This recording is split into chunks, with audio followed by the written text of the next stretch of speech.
శ్రీమాత్రే నమ. జయ గురు దత్తాత్రేయ నమ. ఈ వీడియోలో మనం కుంభరాశి వారికి ఈ వారం అంటే జనవరి 18 నుంచి 24 మధ్యలో జరగబోయే వార ఫలాలు పరిశీలించినప్పుడు మరి కుంభరాశి వారికి 4 గ్రహాలు 12వ స్థానంలో ఉండడం, రాశి అందే రాహుగ్రహ సంచారం, 2వ స్థానంలో శనిగ్రహ సంచారం. ఈ విధంగా కుంభరాశి 2 పాపగ్రహాల మధ్య పాపకర్తార యోగం ఏర్పడడం వల్ల చాలా సమస్యల్లో నలగడం జరుగుతూ ఉంటుంది. దానికి రాశి అందే ఉన్నటువంటి రాహు కూడా జాతకుడిని మరింత ఇబ్బందులకి కష్టాలకి గురి చేయడం జరుగుతూ ఉంటుంది. తాత్కాలిక ఆనందం కోసం శాశ్వతమైనటువంటి దాన్ని దూరం చేసుకునే విధంగా ఈ రాశి వారికి రాశి ఉన్నటువంటి రాహు ప్రేరేపిస్తూ ఉంటాడు. ఏదో చిన్న అవసరానికి ఏదో ఒక విలువైన వస్తువుని పోగొట్టుకోవడం కానీ, విలువైన సమయాన్ని వృధా చేయడం కానీ జరుగుతూ ఉంటుంది. అంటే అటువంటి చెడ్డ కార్యక్రమాలకి, అనెతికల్ కార్యక్రమాలకి, సంఘానికి వ్యతిరేకున్న కార్యక్రమాలకి రాహు కారణమవుతూ ఉంటాడు. అటువంటి రాహు రాశి యందు సంచరించడం వలన జాతకుడు ఇతరుల యొక్క ప్రోత్సాహంతో తనను తాను కించపరుచుకొని తగ్గించుకొని స్థాయికి దిగదార్చే కొన్ని కార్యక్రమాల్లో పాల్గొనడం జరుగుతూ ఉంటుంది. అది తనకు తానకి గొప్పగా ఉన్నప్పుడు కూడా మీరు చేస్తున్నటువంటి కార్యక్రమాలు, పనులు ఇతరులకి అంటే మీ యొక్క ఆత్మీయులకి, దగ్గర బంధువులకి ఇబ్బందిని కలిగించడం జరుగుతూ ఉంటుంది. ఈ విధంగా మరి కుంభరాశి వారు ప్రస్తుతం వారి టెంపరీ సుఖం కోసం, ఆనందం కోసం ఆత్మీయులైనటువంటి దగ్గర వారిని దూరం చేసుకోవడం జరుగుతుంది. ఈ విషయాన్ని ఈ జాతకులు ఎంత తొందరగా గమనిస్తే అంత తొందరగా మరి వారు ఆ బలహీనత నుంచి బయటపడితే మళ్ళీ తిరిగి వాళ్ళు కొత్త జీవితం ప్రారంభించడానికి కారణమవుతూ ఉంటుంది. సో ఏదో ఒక ఇన్వాల్వ్మెంట్లోనో, ఏదో ఒక ఇబ్బందిలోనో, ఏదో ఒక క్రైమ్లోనో, ఒక నేరంలోనో కొంతమంది చిక్కుకునే అవకాశం ఉంది. కాబట్టి మరి మంచి నడవడిక ఉన్నటువంటి కుంభరాశి వారు చెడు స్వభావం, పాప స్వభావం కలిగినటువంటి వారితో చాలా దూరంగా ఉండడం మంచిది.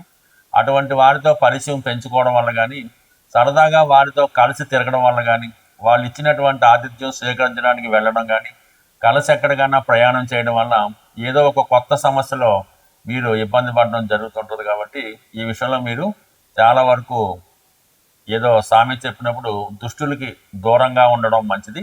మీకు మీరు కూడా మంచి సంస్కారవంతంగా ఉంటేనే మంచిది. అంటే ప్రస్తుతం ఉన్నటువంటి స్థితి మీకు ఆ విధంగా చెప్తుంది. ఎంత మంచివారైనా ఏదో ఒక ప్రలోభానికి లోనై మీ యొక్క మంచి పేరు పోగొట్టుకునే సూచనలు ఈ వారం మీకు ఫుల్లుగా కనబడుతున్నాయి అన్నమాట. అంటే 12వ స్థానంలో రవి ప్రభుత్వ పనిష్మెంట్ వల్ల ఏదైనా పెనాల్టీ చెల్లించడం కానీ, ఏదైనా గవర్నమెంట్ చలానాలు పడడం కానీ, వైద్యపరంగా హాస్పిటల్ సందర్శించడం కానీ, వైద్యపరమైన ఖర్చులు, సమయానికి ట్యాక్సులు, పేమెంట్లు చెల్లించవలసినవి అయినా గవర్నమెంట్ వారికి కంపల్సరీగా కొంత అమౌంట్ పన్నుల రూపంలోనో, పనిష్మెంట్ రూపంలోనో, పెనాల్టీ రూపంలో చెల్లించవలసి ఉంటుంది.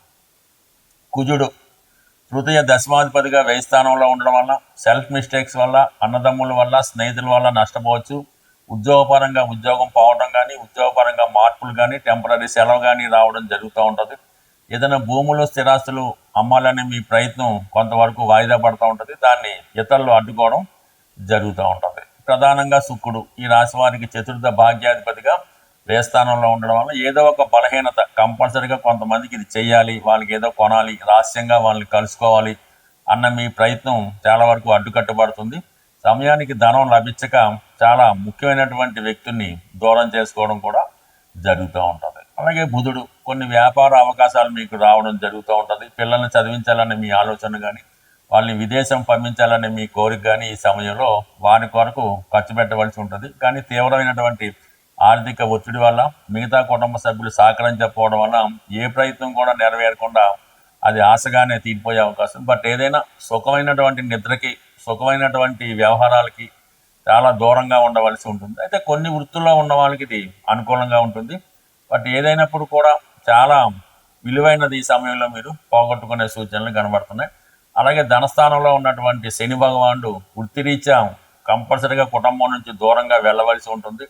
అలాగే కుటుంబ సభ్యుల యొక్క ఇబ్బందులు మీకు చాలా ఇబ్బంది కలిగిస్తుంటాయి. బట్ ఏదైనా కుంభరాశి వారు మీ యొక్క పరిస్థితిని మార్చుకొని ఒక మంచి మార్గంలో వెళ్ళడం వల్ల, క్రమశిక్షణతో వ్యవహరించడం వల్ల, చాలా వరకు చెడ్డవారికి దూరంగా ఉండడం వల్ల, చెడు అలవాటుకి దూరంగా ఉండడం వల్ల మీ జీవితాన్ని సంపూర్ణంగా మార్చుకోవడానికి కారణమవుతూ ఉంటుంది. ఎందుకంటే గురువు 5వ స్థానంలో ఉండి 9వ దృష్టితో రాశిని వీక్షించడం ఒక్కటే ఈ రాశి వారికి అనుకూలంగా ఉంది. కాబట్టి ఈ చిన్న అవకాశంతో మీరు దైవ బలంతో కంప్లీట్గా మీ జీవితాన్ని సంస్కరించుకునే ప్రయత్నం చేయడంలో విజయం సాధిస్తారని ఆశిస్తూ, సాధారణంగా ఈ గోచార ఫలితాలు పరిశీలిస్తున్నప్పుడు ఈ శుక్రగ్రహం ప్రస్తుతం శుక్రమౌఢ్యం ఏర్పడిన కారణంగా ఈ శుభకార్యాలు, వివాహాలు అన్నవి జరగకుండా పోస్ట్పోన్ చేయడం జరుగుతాం. అంతే ఏదైనా ఒక శుభకార్యం జరగాలన్నా, ఆర్థిక పరంగా ఒక వ్యాపారం బాగుండాలన్నా, ఆ గృహంలో అందరూ సుఖ సంతోషాలతో మంచి బట్టలు, మంచి భోజనం, మంచి పడక, అలాగే ఆ కుటుంబంలో ఉన్నటువంటి స్త్రీలకి ఆరోగ్యంగా చాలా ఆనందంగా ఉండాలన్నా కూడా శుక్రుడు తప్పనిసరిగా అటు గోచారరీత్యా బలంగా ఉండాలి, వారి వారి జన్మజాతక రీత్యా కూడా బలంగా ఉంటేనే జాతకుడు ఈ జన్మ తీసుకున్నందుకు జీవితంలో అనుభవించవలసి ఉంటుంది. అంటే శుక్రుని యొక్క అధిదేవతగా లక్ష్మీ అమ్మవారు ఉండడం జరుగుతూ ఉంటుంది. అందుకని శుక్రుడికి ఏమాత్రం ఇబ్బంది కలిగినా, అంటే మీ కుటుంబంలో స్త్రీలకి ఎటువంటి ఇబ్బంది కలిగినా లక్ష్మీ అమ్మవారికి ఆగ్రహం కలుగుతూ ఉంటుంది. ఎప్పుడైతే అమ్మవారికి ఆగ్రహం కలిగిందో అమ్మవారు ఆ గృహాన్ని విడిచి వెళ్ళిపోతారు. అప్పుడు ఆ గృహంలో ఉన్నటువంటి జ్యేష్ఠాదేవికి కుటుంబ పెద్దరికం రావడం జరుగుతూ ఉంటుంది. అంటే జ్యేష్ఠాదేవికి పెద్దరికం వస్తే ఇంట్లో ఒకళ్ళనొకళ్ళు తిట్టుకోవడం, కొట్టుకోవడం, స్త్రీలు ఎప్పుడు అనారోగ్యంతో ఉండడం, అలాగే వాళ్ళ యొక్క వేషధారణలో కానీ భాషలో కానీ జుగుప్సకరంగా, ఇబ్బందికరంగా ఉండడం జరుగుతూ ఉంటుంది. అందువల్ల ఎప్పుడు కూడా ఈ శుక్రమౌఢ్యం మనకి ఫిబ్రవరి 14 వరకు ఉంటుంది. కాబట్టి అప్పటి వరకు ప్రతి ఒక్కరికి కూడా ఆర్థిక పరంగా మనీ టైట్ ఏర్పడుతూ ఉంటుంది. అంటే ₹1,00,000 వచ్చేవాడికి ₹1,00,000 ఇబ్బంది, 1,00,000 వచ్చేవాడికి 1,00,000 ఇబ్బంది, 10,000 వచ్చేవాడికి 10,000 ఇబ్బంది రావడం జరుగుతూ ఉంటుంది. ఈ సమయంలో కంప్లీట్గా మీరు ఈ సమస్యల నుంచి బయటపడాలంటే ముఖ్యంగా మీ కుటుంబంలో ఉన్నటువంటి స్త్రీలకి కంపల్సరీగా గౌరవించాలి.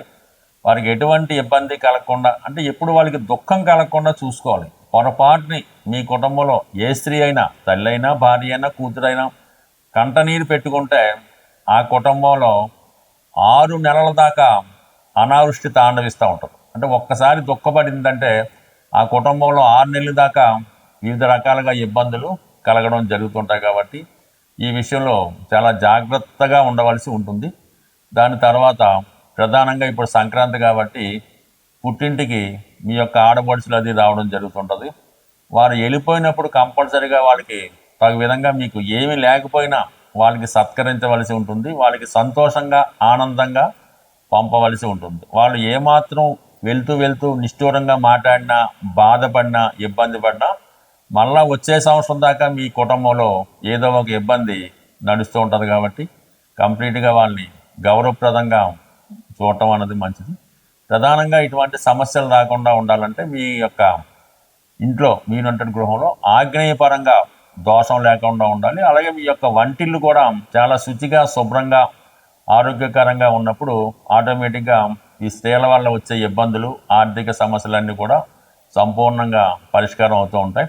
అలాగే ఈ వంటగది మెయింటైన్ చేయడానికి కూడా కొన్ని నియమాలు, కొన్ని నిబంధనలు ఉంటాయి. అవి మీ పెద్దవారి ద్వారా అడిగి ఆ విధంగా పాటించడం వల్ల మీ కుటుంబం మరింత ఆరోగ్యంగా, ఐశ్వర్యంగా, ఆనందంగా ఉండే అవకాశం ఉంటుంది. కాబట్టి ప్రతి ఒక్కరూ కూడా మీ యొక్క గృహంలో వాస్తుపరమైనటువంటి ఆగ్నేయ దోషం లేకుండా చూసుకుంటే ఆ కుటుంబంలో ప్రతి స్త్రీ ఆనందంగా ఉంటుంది.